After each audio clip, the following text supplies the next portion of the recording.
Welcome to the Profit Share Mastery Podcast with your hosts, Linda and Pres McKissack. Hi, everyone. Welcome to the Profit Share Mastery Podcast. I'm Linda McKissack. And I'm Pres McKissack. Good morning, Pres. How are you? Good morning. I'm doing great. Good. So we're on number 3 of our podcast. How exciting. Yeah. Episode number 3. I'm excited. Today's topic's really like the foundation of everything we talk about. Yeah. So those of you that are just, chiming in with us, first couple of episodes, Pres and I just kind of shared our story and our journey in Profit Share. We also mentioned a little bit that we have created an online course called Profit Share Mastery that you're welcome to jump into. If you just text to 33444, the word McKissack, you can get more information on that if you're interested. And what we're doing in our group is we're actually having calls once a month, Pres, and this has kind of been enlightening for me because we've never done this before. We've actually taught our course in group settings. We've done them in person. But what I love about what we're doing now, Pres, is we're walking alongside everybody. And so I don't know about you, but I'm learning so much on our monthly calls. So what happens is you take the Profit Share course kind of at your own pace, and then you jump on our monthly calls and we kind of help you along with where you're stumbling or where you need help to keep, building your profit share tree. So I'm loving that part. And to be honest with you, I think that was the missing piece. What do you think, Pres? Yeah, I agree. I think when you combine, if you want to be great at anything, there's 2 components in my mind. Number 1 is the skill building. And what I love about the way we design the course is you've got the skill building part, which is the pre-recorded videos. And, skill building is something that happens over time. It doesn't happen, immediately. So for someone to have the ability to come back, depending on where they are in their journey, to rewatch those and improve their skill building. And then the second part of that's the accountability part. And I think that's what our live calls are bringing. It's bringing the accountability piece, the focus on doing this on an ongoing basis, because it's really easy to get excited about profit share in January. And then by March, you're like, wow, there's a lot of houses to sell. And, now I'm interested in other things. And so that ongoing accountability monthly for us, I think is just going to keep people focused on the right activities. And we get to help them with real world situations. Yeah, I think that's the best part, because I think when someone knows, hey, yeah, I'm stuck right here, but all I got to do is jump on the next call and kind of give the scenario to the group and to Linda and Pres, and they're going to kind of help guide me. Okay, here's what we need to do next, and here's how you keep that moving forward. And the one thing I love, Pres, about our course is Profit Share Mastery course. We talk about building your wealth and through profit share while changing lives. And that's really what it is. And today we're going to talk about the formula that kind of sits underneath our beliefs around how you build your profit share tree. And I love this. Linda, let's talk about the genesis of the formula and how we came up with it in the first place. I think that's kind of a cool story. Well, why don't you tell them? You go ahead. Well, Linda, so before moving to Ohio to take on the regional role, I worked with Linda in our, McKissack businesses, and my desk was directly next to hers. And so day in and day out, I would hear Linda get on the calls with agents to talk about profit share. And as probably it's like, if you could go just imagine being a fly on the wall with Linda or with, anyone who's a master at their skill set. That's kind of what it was like. And so in doing that, I listened to Linda start having, not the same conversations, but the same things always came up. And there's a lot of similarities in how Linda built her profit share and how she was coaching people to build a profit share. So one day, Linda, I can't exactly remember, but I think we just were like talking about profit share and how we can help more people. And we just penciled out this idea of like, if we had to break it down to its most simple form, the formula is what we came up with. Yeah, absolutely, Pres. And this formula is, when I really thought about it, was the exact formula I used to build anything, to build a real estate practice to 200 transactions. When Gary sent me to Ohio Valley to build that, it's the formula that was most natural. And so, I think once you have a winning formula, there's no need to change that formula. You just take your situation and figure out, how do I apply it to this situation? So why don't you kind of tell them what the formula is? Sure. So the formula breaks down into a couple pieces. And so it's relationships plus validity plus value. We kind of sometimes call that value gaps, but it's value gaps is that word there. And then all of that's over time. And, Press, a good point about the value versus, do we call it value or value gap? My new executive girl was sitting next to me. I call her my executive partner because she's just way super talented. She was sitting next to me yesterday as I was kind of teaching a snippet of this. And we talked about whether we should change that last V to value or value gap. And I thought about it and I said, no, the reason it needs to be value is this, is this formula will work even if you just drop value until you know what their value gap is. And then you try to be specific about what you drop into their and create for them as value or use as value to give them. So I think we decided to keep it as value and say, and as soon as you know their value gap, you start filling that. So let's kind of give them a little bit more information so they understand what we're talking about with that. Well, first of all, let's talk about what the R means. What does that stand for? R is all about relationships. And we always say in our course, one of the first hurdles people have to get over when they decide to build a great profit share is it's not about recruiting. So some people might think our R is recruiting. It's not recruiting, it's relationships. It's no different than, the way you build relationships to grow your profit shares. It's honestly no different than how you build relationships with your spouse, right? Like moving from the different stages of we know each other to we're dating to we're getting married, right? Like all of that ties directly into this idea of relationships. And I think more than anything, Linda, on relationships, a big part of it, it's about time. We talk about in our course, people spell love Time. And you got to be able to put time in to build real relationships with agents. Now, Linda, it might also be important for us to note this formula that we're talking about is specifically for licensed agents that are selling real estate. Yeah, good point.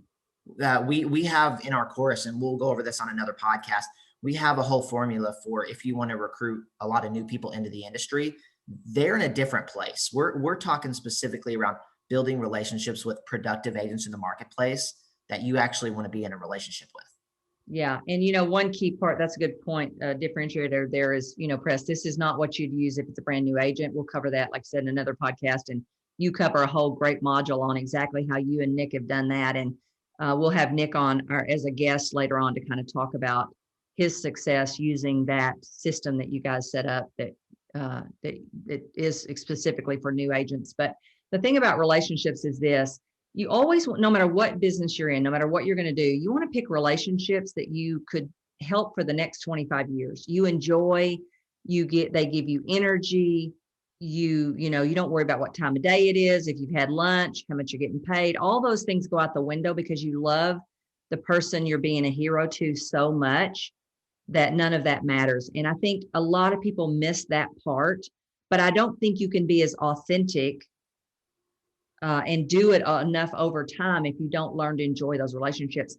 And, so I told the group yesterday, you may not, I would say one indicator might be, who do you already help in the real estate industry? Who's that agent that comes to you that you actually get filled up by helping them in their business?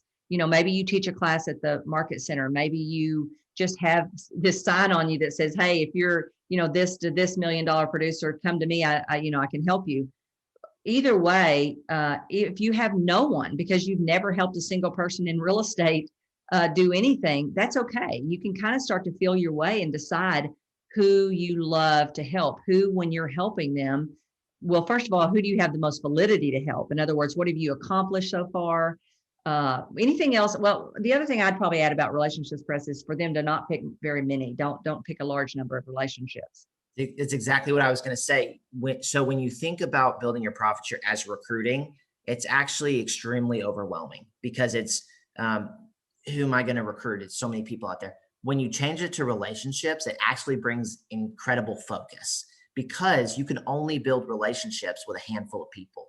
Right. So, and Linda, we talk about in our program, like no more than 5, and you've gotten to where you can probably handle about 10 at a time. But I think for most people, 5 to 10 is the most you can focus on at one time to really go deep and build a strong enough relationship with. Well, and I think you want to practice this muscle and get in this habit because because the thing is, you got to build this habit. It's like a muscle. It's like, you probably go into any grocery store and hear somebody talk about listing their house and your ears perk up and your antennas go up and you immediately jump into action. Well, the same thing will happen with recruiting, because you'll start to know the formula and what you do and how you start the conversations and do all of that. So that's another reason why you only pick a few, because you just need to get the muscle activated. And later, a perfect example is the time you and your dad were going to take someone and show them around and how to do the foreclosure thing. And I'm sitting next to you guys, listening to y'all, going to have her meet you in the afternoon, when in the morning time, we had Wendy Papasan at our office teaching. And I knew, because I knew this girl that you guys had been, kind of helping a little bit at the foreclosure sale. I knew that she was I think she's a single mother of small children. And Wendy's not a single mother, but she's a mother of small children trying to do real estate. So I knew that she would see herself in Wendy's story. And so I said, oh no, guys, we're going to redo this. We're going to reroute this. You guys get her on the phone and say, change your plans. We're meeting at our office at 8:30. And by the way, we've got a little class we're going to sit in first. Then we're going to take you around and show you how we pick foreclosures, right? Yep. And it worked. She ended up joining us a short time later. Yeah, absolutely. So I think with relationships, one, we just want to get the muscle activated. And we may not get to all of this formula today, Pres. We may pick up and do the rest of them in other episodes. But I think the main thing around relationships is just pay attention to who do you have the validity to help. We're in the journey of selling real estate. Have you already come? Because anything you've learned along that journey will be things you can help other people who are coming on that same journey. And then who do you enjoy helping? Who do you want to be a hero to? And then only a few. And I think, you have to believe in this idea that you're doing something for someone and not to someone. Yeah. Until you get over that hurdle, you are going to feel like this is some sort of scheme. Linda, we always talk about detach from the outcome. Mm-hmm. Whether people join or not, or when they join, is not up to us. Right. Our job's to go out and be great agents in the marketplace, build great relationships, and show them the value over time that we have at this amazing company. And you've done that your entire career, and it's paid off tenfold. Yeah. And I always say, we're not good enough to make a seller sell, a buyer buy, or an agent join. So if you can kind of take that off the table, Pres, I think that's where the pressure comes from, that we got to be so good at some kind of script or skill. But when you just go, I'm not good enough to do that. And I'm a pretty darn good salesperson. I can pretty much sell ice to Eskimos. But I also know that the truth is, the way I get people let's just use the word sell them, if you will, is I get them to self-discover. Yeah. And so it's not me doing anything really, it's them self-discovering. And I just got to learn the skills and the techniques to do that. And so I think that takes a lot of pressure off people. But also on the flip side of that, you can't be using the formula we're going to teach you and then standing around the corner waiting to say, gotcha, and then switching gears and now trying to sell them on KW. It won't work like that. Linda, a great example of that is we went to Austin, Texas one time. And if you remember, we were sitting in a class and I think it was either a guest that was with us. Oh, yes, I remember. It was painful. We had someone walk over and see that person and then just start drilling them on, when are you going to come to Keller Williams? And we're sitting there, shaking our heads thinking, please stop. Yeah. And by the way, that person was a team leader. And by the way, our agents do it and our leadership does it when we bring recruits to a class. They pounce on them and go, they're so excited that their passion feels like, they're bombarding the person. And, here's the thing, we don't talk about Keller Williams at all, because I always tell the story about, early on when I brought recruits like the Harkers and the Ubaldinis and different people from our mastermind group from across the country. These were the top 0.25% of producers. They didn't come because they knew Gary Keller or Keller Williams, because Keller Williams was nobody. And they didn't come because they knew Gary Keller because he wasn't famous yet, right? You could see in him that he was unique and that he had value and that he was someone special, but it hadn't been proven yet. They came because of our relationship and because of our validity. And so when you think about it like that, you don't want it isn't about Keller Williams. It's about them. And when they self-discover that what they want out of their careers and their lives will be better served here at KW, that's when they'll say yes. Yeah. Well, the beauty of that, Linda, is it takes all of the, what we talk to agents and they're like, well, where do I go to learn everything Keller Williams so that when I start building relationships with people, I have all this, ammunition to fire. And the truth is, it's good to know about KW and understand the value proposition. However, if you never knew anything and all you did was grow your business at KW and build relationships, you would influence great agents to our company. Yeah. And, I would answer that, Press, to say, the way you learn about Keller Williams is go dive into everything we have and change your own life. Let your own life be transformed with all the amazing opportunities that we have. And that's the best way to do it. And then, of course, don't get excited and throw that up all over everybody, but do it yourself. Because I think a lot of us, we have to have a certain conviction ourselves, right? And so part of what people get limited belief behind is, they haven't been 100% convicted themselves, right? And so what I always say is the first thing you should do is ask yourself, who changed my life?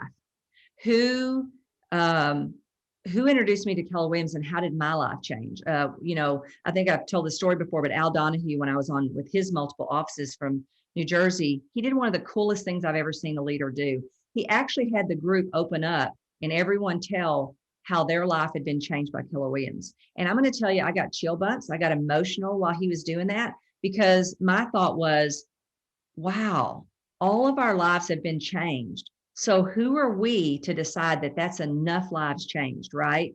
Okay, that's enough. Our lives was changed. We don't need to change anymore. And that, I loved it. And I tell everybody about it. So way to go, Al, way to be a great leader and think through, how do you get your people in the mindset of profit share and not doing something to someone, but doing something for someone. Yeah. And Linda, you kind of bring up a good point. I had never connected, one of the things we talk about with people who want to get serious about profit share is before you actually receive any profit share, you kind of have to believe in it on the front end before you get it. Right. And then also our top profit share earners always connected to something. Well, interestingly enough, I'd never done that. Anna and I had never connected our profit share to anything. And the other day I was getting ready to teach a class for profit share, which by the way, if you want to get better at something, just volunteer to teach it and it'll force you to think about it and put it as a focus. And so I was about to teach on profit share and I was thinking, Anna and I made $20,000 last year in profit share combined. And I was doing the math and I was like, what do I want that to be earmarked for? Cause I'd never done that. And I decided our daycare, we send our kids to Primrose and they're a franchise company and they do a phenomenal job with our kids, but it's expensive. I mean, we pay, between both of my kids, I pay $26,000 a year to send them to daycare. And so I taught that in the class. And for me, that was such an enlightening experience because when you tie profit share to something that matters to you, I think it really just changes the perspective and your view of what it can do for your family and for your life. I love that, Press. And I know you've heard me say that for years. And where that actually came from is it's been a few years back now, but I polled all the people in my region that had top profit share. And I just asked them specific questions. And the common denominators that came out, Press, was one, they always put the money in a separate account. They didn't commingle it with their other money because, we don't get a check anymore like we used to. It actually gets automatically deposited on the day that this podcast comes out, which is the 21st. We love the 21st. I always think it's kind of ironic that Gary Keller's birthday is on the 21st and he gives us a big gift every month on the 21st. So thank you, Gary. Appreciate you. And he would turn around and say the same thing. I appreciate you. But so when I polled all these people, Press, what jumped out at me was they all earmarked the money for something emotional and important to them. Something that was important to them. And it ranged everything from sending their kid to college, to private school, to cruises. Roger Lundy's was cruises. I love his. I always tease him about cruises. And I'm like, what are you putting your profit share money to now? Actually reached out to me recently and he said that he's buying an investment property. I said, that's probably because you can't go on cruises right now, right? So some people, it's investment properties. And that jumped out at me. And I realized that those are kind of key important things to help you really stay plugged in. Otherwise, I always like to say, otherwise, if you're not careful, you'll walk over dollars to get to dimes. You'll forget about all the beautiful dollars in profit share and what they can do to change your life and other people's lives. Because some people, honestly, it's just money they want to give away. How cool is that, right? And so I think you will miss the big chance and the big opportunity because you'll run after those commission dollars so hard and just kind of overlook the big dollars. I've been telling when I teach profit share a little bit for some of the market centers and stuff, Press, and I do just a small snippet and then kind of introduce them to what we're doing in the online course and the monthly calls. I've been kind of teasing and say, your kids are going to grow up like mine did. And I can't imagine how mad Press would be if he got here and he realized there was this amazing opportunity called profit share and I had never taken advantage of it. He would be one mad little dude, Yeah, that's a good point. It's a really good point. Well, Linda, here's my thought. We won't have time today to go into all of them. So the next couple of videos, why don't we just walk through the formula and just kind of as a recap, it's relationships plus validity plus value over time. And so in the next podcast, we'll go deep on validity and talk specifically around why that matters and why it's important enough to be in our formula. Yeah, so good. So in the meantime, just thinking about, I would say for you, think about who do you naturally have the validity to help? Who do you enjoy helping? Who do you teach? What courses do you already like to teach in the market center? And if you haven't ever really got an opportunity to do that or had a desire to do that, I would encourage you to, number one, start doing it in your own market center so you can kind of begin to see who you would enjoy helping, or just ask yourself, where was it a hard place for you in your journey in real estate that you would love to pay it forward and help other people get through that part of their real estate business easier? And I promise you what you will find is in the long run, you will get as much joy out of learning how to help other people in this business as you do is taking that listing and winning it and closing that buyer and doing all that. Because I never thought I would be able to replace the joy of all of that in my life. And I'm telling you, there's just so much more joy because there's this significance piece, Press, where we're not only going to build wealth and profit share, but we're going to change people's lives. So Can't wait to get into validity next week. And Press, I guess I'll talk to you next week. All right. We'll see you then. See you then. Have a great week. Bye.